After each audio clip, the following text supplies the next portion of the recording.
सज्जन लोगों की सक्रियता और सज्जन लोगों की निष्क्रियता से क्या होता है। तो दो उदाहरण हमारे पास हैं, एक है रामायण और एक है महाभारत। दोनों, महाभारत क्यों हुआ? महाभारत में विनाश अधिक हुआ, बहुत कम लोग बचे। रामायण के अंदर केवल दैत्य लोग मरे, देवताओं का हरा नुकसान नहीं हुआ। तो महाभारत के अंदर एक ही चीज थी, सज्जन शक्ति सक्रिय नहीं थी। गुरु द्रोणाचार्य थे, सज्जन थे कि नहीं थे? कृपाचार्य थे, सक्रिय सज्जन थे कि नहीं थे? और स्वयं पितामह भीष्म, जिनकी तो मृत्यु जिनके हाथ में थी, जिनको कोई मार नहीं सकता था जब तक वो न कहें। कहते हैं ना, जिसको कहेगा तभी प्राण छोड़ेगा, जिसको वो वरदान मिला हुआ था, जिसकी आयु अनलिमिटेड हो गई। अब तो ऐसा व्यक्ति, इसकी आयु जिसकी अनलिमिटेड हो जाए, 100 साल नहीं, जब चाहेगा तब मरेगा, इच्छा मृत्यु जिसके हाथ में हो, ऐसा पितामह भीष्म सज्जन ही तो थे।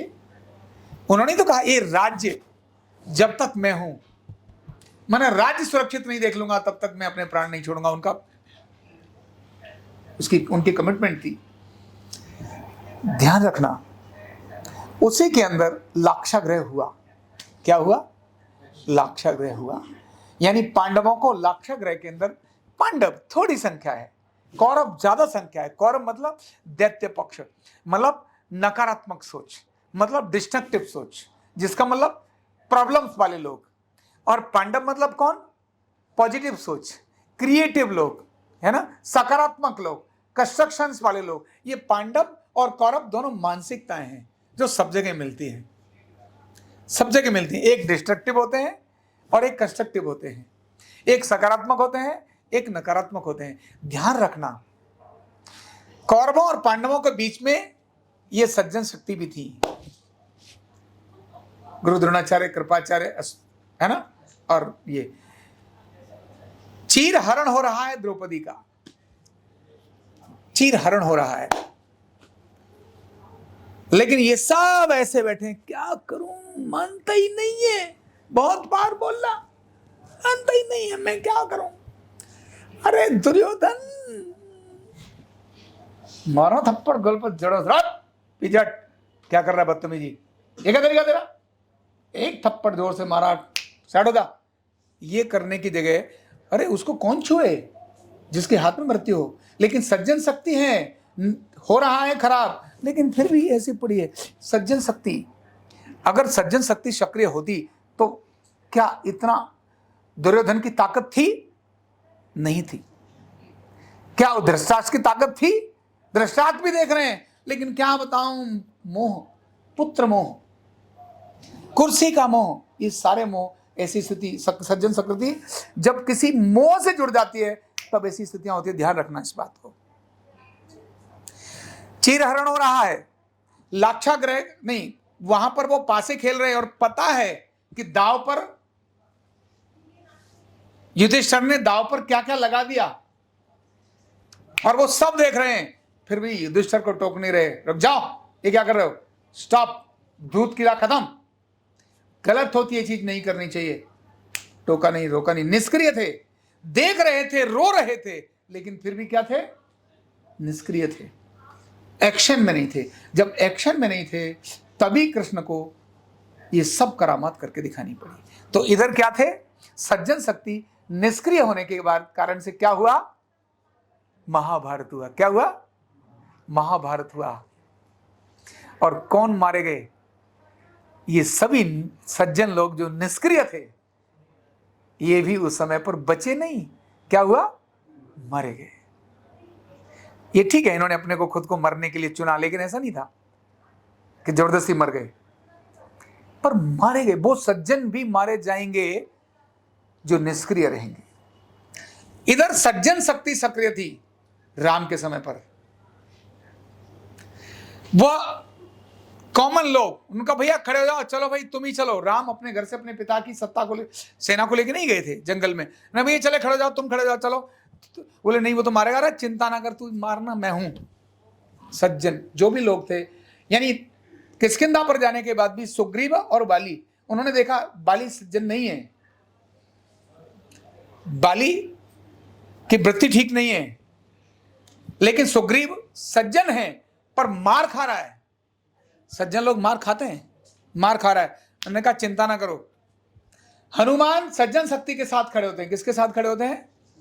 इसीलिए सुग्रीव के साथ थे और अच्छे अच्छे लोगों को सिलेक्ट करके सुग्रीव के पास लेकर आ रहे हैं। उनमें से राम को भी लेकर आए, आओ जी, और उनको मिलाया। सज्जन शक्ति, विभीषण भी वहां दुष्टों के बीच में होने के बाद भी सज्जन शक्ति थी, उसको सक्रियता दिखा दी। राज्य का लालच नहीं दिखाया, ध्यान रखना, तुझे सत्ता मिलेगी नहीं दिखाया। हाँ ठीक है, कहा कि तुमको लंका का राजा बनाएंगे, अलग बात है, लेकिन लालच के कारण से विभीषण राम के पास नहीं थे, सज्जनता के कारण से थे। क्योंकि जो सत्य आत्माओं को कष्ट पहुंचाए, जो ऋषियों को कष्ट पहुंचाए, जो निशाचर प्रवृत्ति का हो, वो सज्जन नहीं हो सकता।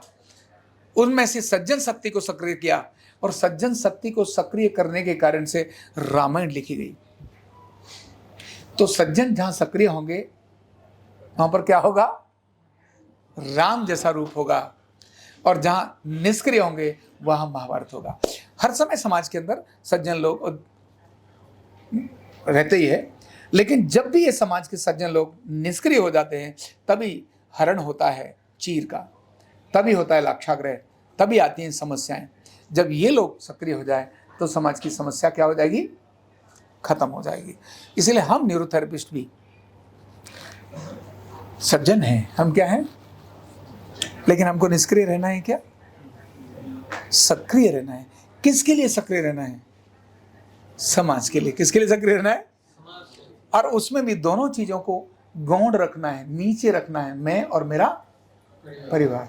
मेरे लिए बस पैसा इतना, मेरे सब अरे ये सब हो जाएगा, डोंट वरी, इससे बड़ा हो जाएगा, इससे बड़ा हो जाएगा। कोई पैसा लेकर पैदा नहीं हुआ और कोई पैसा लेकर मरेगा नहीं। कोई पैसा लेकर पैदा नहीं हुआ और कोई पैसा लेकर मरेगा नहीं। लेकिन इस जन्म के अंदर जो जितना काम कर जाएगा, नहीं तो बैंक का पैसा कहाँ रह जाता है? बैंक में ही रह जाता है। बैंक का पैसा कहाँ रह जाता है? बैंक में रह जाता है। बंदा बैंक में भरता रहता है, मर जाता है, उसके बाद में तो संतानें उल्टा पुल्टा करने के बाद, क्रियाक्रम के बाद लोगों को खिला पिला देती है और सब लूट जाती है। इसलिए वो नहीं, जो चीज अगर हमारे साथ जाती है, हमने समाज के लिए क्या किया, यही हमारे साथ जाता है, केवल यही हमारे साथ जाता है। तो इसीलिए हमको एक सज्जन के नाते समाज के लिए एक्टिव होकर काम करना है। और वास्तव में आज बहुत बड़ी आवश्यकता है। कितनी बड़ी आवश्यकता है! कोई एक तो घर ऐसा नहीं है जिस घर में बीमारी ना हो, है कि नहीं? कितनी बड़ी, और पूरे विश्व की बात बता रहा हूं। अभी मैं जा रहा हूं अमेरिका, वहां भी यही हालत है। हर बड़ा बंदा भी बीमार है। कोई तो ऐसा ही घर नहीं है जिसमें बीमारी ना हो। और बेरोजगारी का आलम भी बहुत बड़ा है। इन दोनों का एक ही समाधान है, और वो क्या है? न्यूरोथेरेपी। तो हम आरोग्य पीठ के लोग सज्जन हैं, लेकिन सज्जन को क्या होना है? सक्रिय होना है। और इस विज्ञान को हमें घर घर तक पहुंचाने के लिए काम करना है।